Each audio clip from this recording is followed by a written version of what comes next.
ہم کریں گے ہر مظلوم کی حمایت۔ السلام علیکم، میں ہوں حورین فاطمہ اور آپ دیکھ رہے ہیں حمایتی نیوز HD چینل۔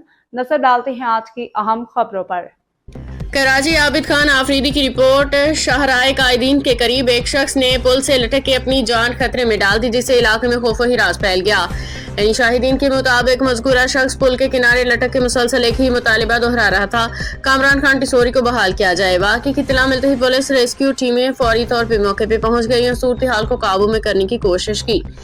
ریسکیو اہلکاروں نے بڑی احتیاط کے ساتھ مذکورہ شخص کو بحفاظت نیچے اتارا، جس کے بعد اسے طبی امداد کے لیے قریبی اسپتال منتقل کر دیا گیا۔ پولیس حکام کے مطابق واقعے کی مزید تحقیقات جاری ہیں، جبکہ شہریوں سے اپیل کی گئی ہے کہ وہ ایسے حساس معاملات میں قانون نافذ کرنے والے اداروں سے تعاون کریں۔ سیاسی سماجی حلقوں نے اس واقعے کو تشویشناک قرار دیتے ہوئے عوامی مسائل کے حل و ذہنی دباؤ کے شکار افراد کی مدد کے لیے مؤثر اقدامات کی ضرورت پہ زور دیا ہے۔ باخبر رہیے ہر جگہ ہر وقت، جانیے ملکی و غیر ملکی حالات و واقعات یقین کے ساتھ۔